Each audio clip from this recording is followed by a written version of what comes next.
Day 14 of the Grand Enchantment Trail. I'm about to start the cross-country section, obviously still in my tent.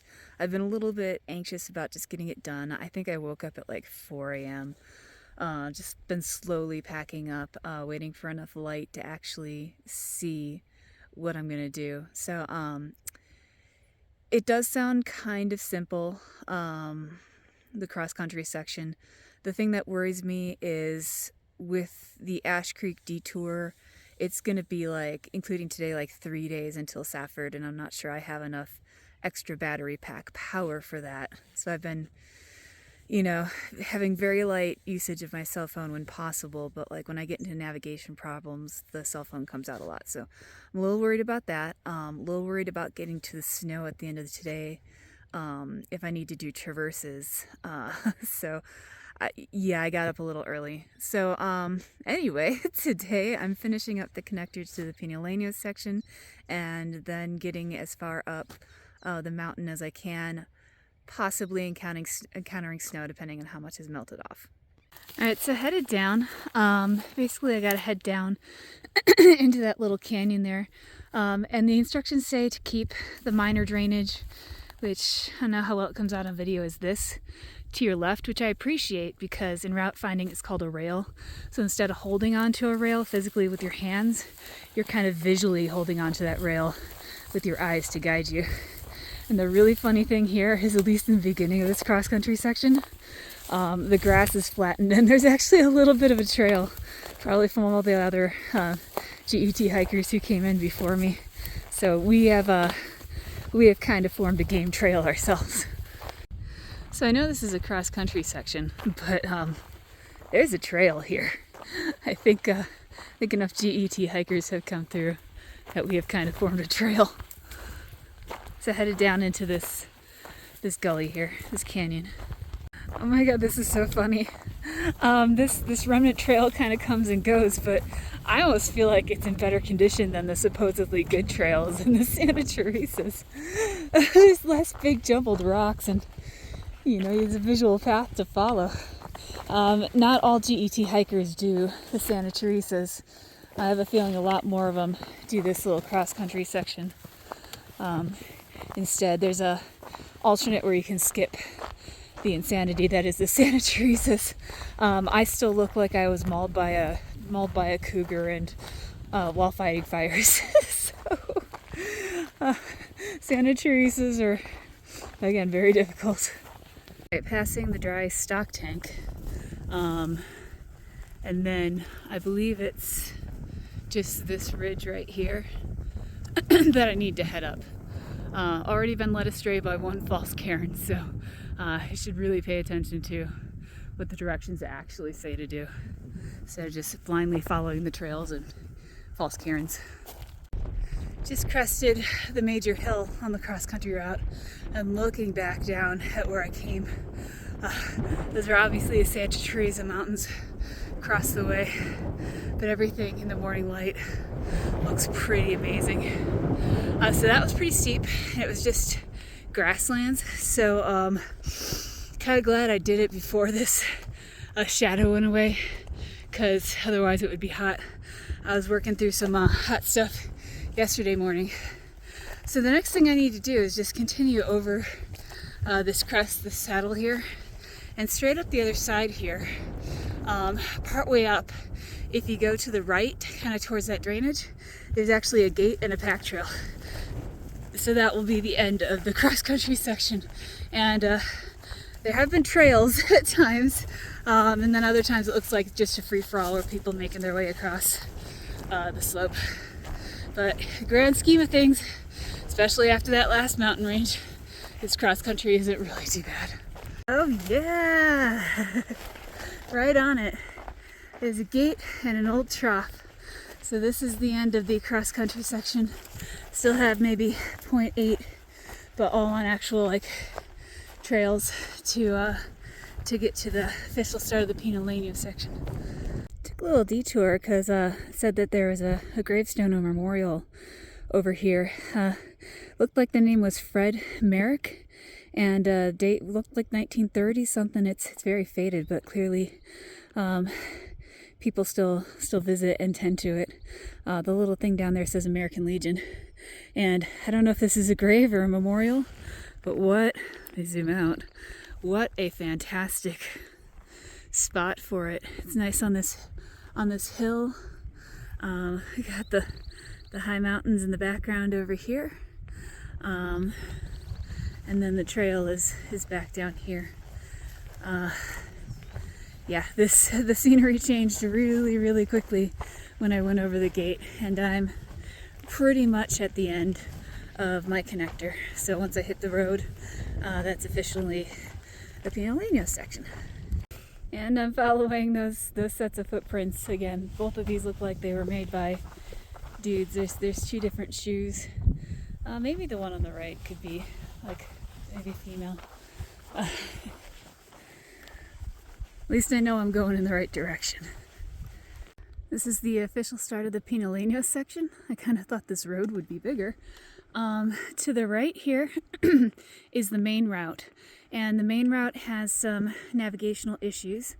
But to my left here is the Blue Jay Alt, which follows more like varying four-wheel drive, Jeep roads, pack trails.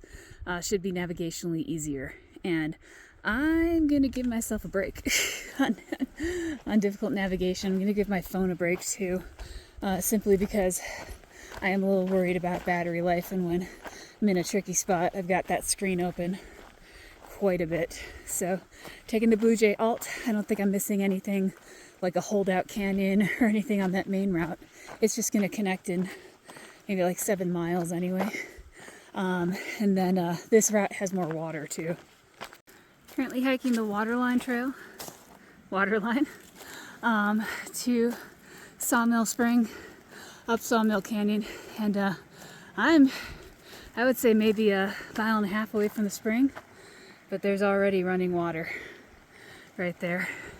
You love to hear it and you love to see it, especially since I'm thirsty.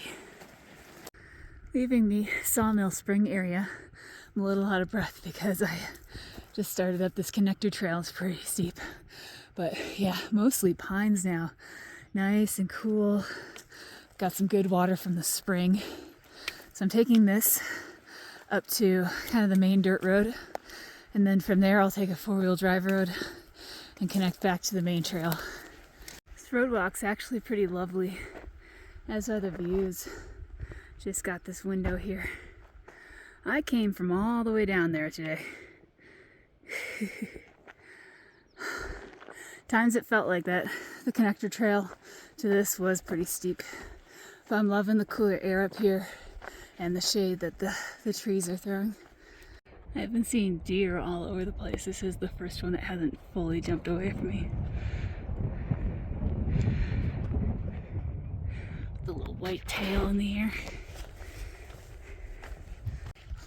Finally rejoining. We've come out here, the regular GET route. Man, that was a climb. That was an incredible climb. The views are amazing though. But I'm gonna need to stop at some point and take a little break. So I think that peak in front of me is Mount Graham. Mount Graham should be the tallest peak here. And it definitely has snow. Actually, instead of calling this range the Pinalenos, locals have nicknamed it the Grahams. Curious how low that snow goes, because if I have a scary traverse, it's going to be around Clark Peak. Clark Peak, I think, is like 9,000 feet, but North Slopes do hold snow. The rest of the snow I would encounter would be on the road. Not as worried about that, but if I can get past Clark Peak today without incident, that would be amazing. Alright, I'm a little bummed. I was having such a good day. The air is nice and cool and fresh. It smells amazing. The trails have been easy to follow so far, but I just gained a lot of elevation that I'm then going to have to lose.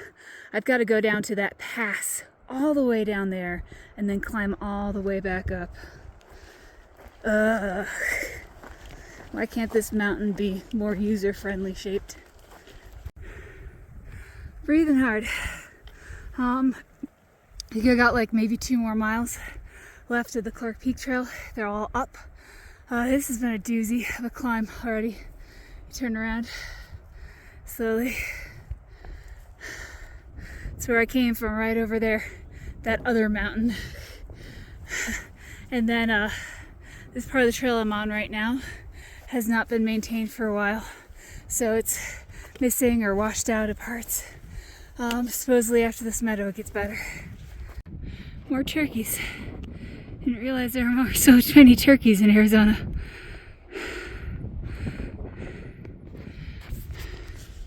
They are in my way. They know I need to get over this peak. And here we go. Found some snow.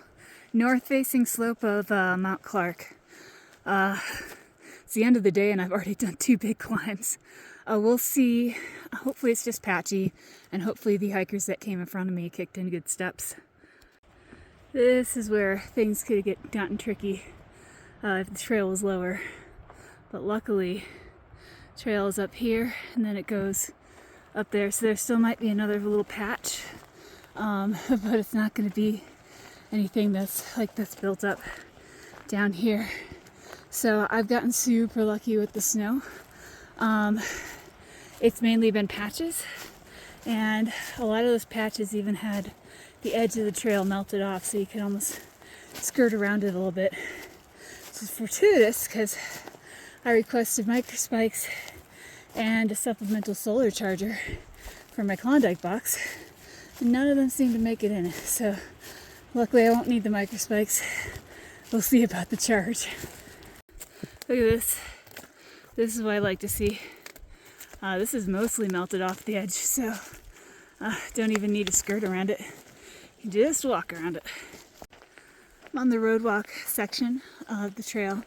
The main route does take the road for a couple miles, but since Ash Creek was basically wiped out and there's a detour around it, I'm going to be taking this road for like 13, 14 miles, something like that. So tonight I'm just gonna find some water and then walk until I find a campground. So since I'm trying to focus on other stuff, this is where I'm gonna end day 14. Tomorrow I'm gonna actually start the descent out of the Pinaleno Mountains. This was another gorgeous yet exhausting day. Those were a couple big climbs. All right, time to find water.